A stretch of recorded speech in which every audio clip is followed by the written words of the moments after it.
కేసీఆర్ గారి నాయకత్వం, కేసీఆర్ గారి నాయకత్వం.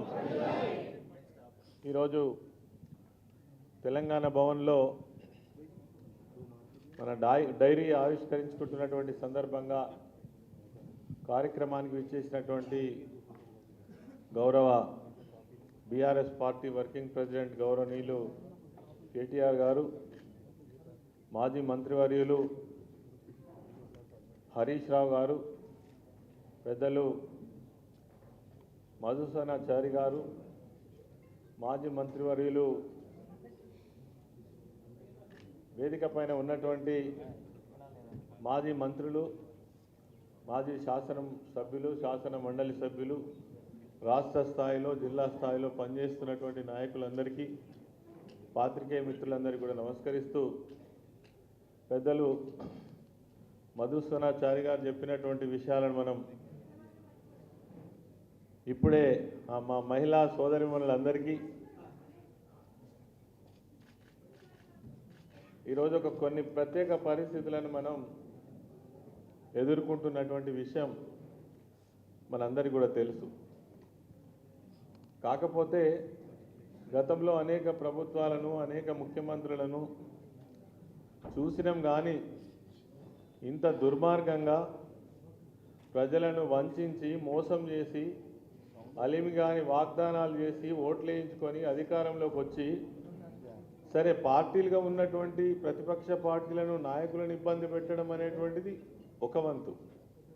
ఇది అక్కడ ఇక్కడ కొన్ని రాష్ట్రాల్లో జరుగుతుంటుంది, మనం కూడా చూస్తుంటాం. కానీ ప్రజలను కూడా వంచి, ప్రజలు ఎక్కడైనా ఎదురు చెప్తే వాళ్ళను కూడా కేసులలో పెట్టి, జైళ్ళల్లో పెట్టి అంచివేసేటువంటి ధోరణి మాత్రం మనం ఒక కొత్త వరవడి రాజకీయాలలో చూస్తున్నాం. ఇది చాలా దుర్మార్గం. ఇది ఎంతో కాలము నడవదు.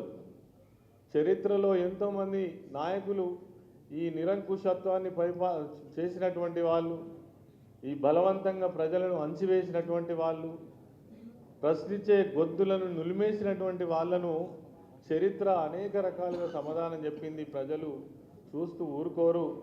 సమయం సందర్భం వచ్చినప్పుడు సరైనటువంటి గుణపాఠం చెప్పేటువంటి బాధ్యత కూడా మనం మోటివేషన్ చేసినా చేయకున్నా అన్నీ కూడా గమనిస్తూనే ఉంటారు. ప్రతి విషయాన్ని కూడా ఆ సమయం నిజంగా కూడా కొంత సమయం గడిచిన తర్వాత వస్తుంది కావచ్చు అనుకున్నాం.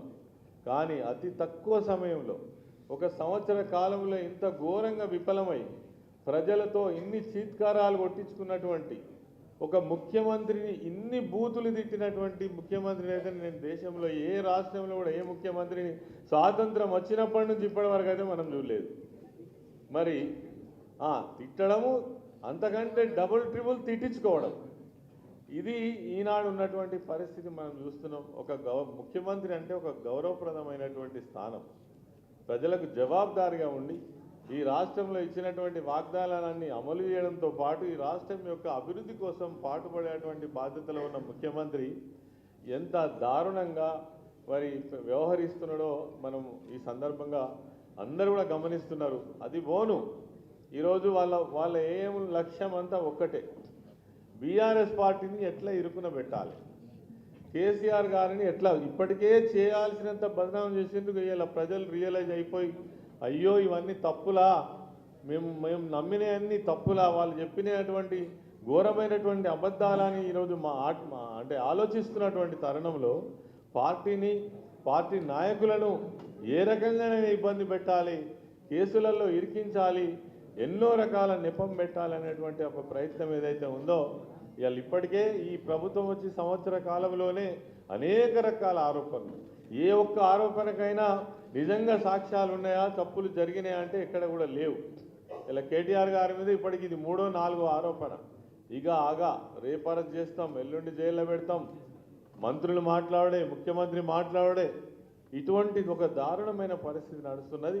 ఇవాళ మళ్ళీ ఈ కార్ రేస్ ఏదైతే ఉందో దీంట్లో మరి తప్పు జరగలేదని అనేకసార్లు చెప్పినప్పటికీ, శాసనసభలో మీరు చర్చకు రండి, ఏదైనా తప్పు జరిగితే ఖచ్చితంగా సభాముఖంగానే చర్చిస్తామని చెప్పినప్పటికీ కూడా మరి దానికేమో తావివ్వకుండా బయటికి వచ్చి మరి పోలీసుల వాళ్ళ చేతిలో ఉంది కాబట్టి, అధికారం చేతిలో ఉంది కాబట్టి, మేము ఏమంటే చేయగలుగుతాం కాబట్టి బలవంతంగా ఇవాళ కేసులలో పెట్టి అరెస్ట్ చేసేటువంటి ప్రయత్నం చేస్తున్నారు. ఇంకొక విషయం ఏంటంటే జనరల్గా ఒక పార్టీలు అంటే కేంద్రంలో ఉన్నటువంటి బీజేపీ ప్రభుత్వం కావచ్చు, రాష్ట్రంలో ఉన్నటువంటి కాంగ్రెస్ ప్రభుత్వం కావచ్చు, కలిసి పనిచేస్తున్నట్టుగా మనకు కొట్టొచ్చినట్టుగా కనబడుతుంది. నిన్న జరిగిన సంఘటనే మనకు ప్రత్యక్ష సాక్ష్యం. కాంగ్రెస్ వాళ్ళు పోయి బీజేపీ ఆఫీస్ మీద దాడి చేస్తే వాళ్ళు తిట్టాల్సింది ఎవరిని? అరవింద్ అయినట్టయినా ఒక ఎంపీ ప్రెస్ మీట్ పెట్టి ఆయన నోట్ల నుంచి మాట ఎత్తుకోవడమే కేసీఆర్ని ఎత్తుకుంటాడు. జరిగిన దాడేమో బీజేపీ పార్టీ కార్యాలయం. వాళ్ళు మాత్రం లోపల కలిసి ఉంటారు. ఇలా ఇద్దరికి టార్గెట్ మనం అయినామనేటువంటిది మాత్రం ఖచ్చితంగా ఇద్దరు కలిసి మనను మరి ఎక్కడైనా ఇబ్బంది పెట్టాలనే ప్రయత్నం చేస్తున్నారు. దీన్ని నాయకులు కార్యకర్తలుగా మనం మాత్రం ఖచ్చితంగా అర్థం చేసుకోవాల్సిన అవసరం ఉంది.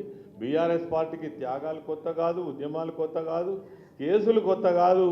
ఈ రకమైనటువంటి ఎన్ని వచ్చినా ఎదుర్కొనేటువంటి శక్తి సత్తా బీఆర్ఎస్ పార్టీకి ఉంది. కేసీఆర్ గారి నాయకత్వంలో, మన యువ నాయకుల నాయకత్వంలో ముందుకు కదులుదామని ఈ సందర్భంగా మనవి చేస్తూ మరి ఈ సందర్భంగా మరి మాట్లాడేటువంటి అవకాశం ఇచ్చినటువంటి పెద్దలకు నమస్కరిస్తూ జై తెలంగాణ, జై కేసీఆర్.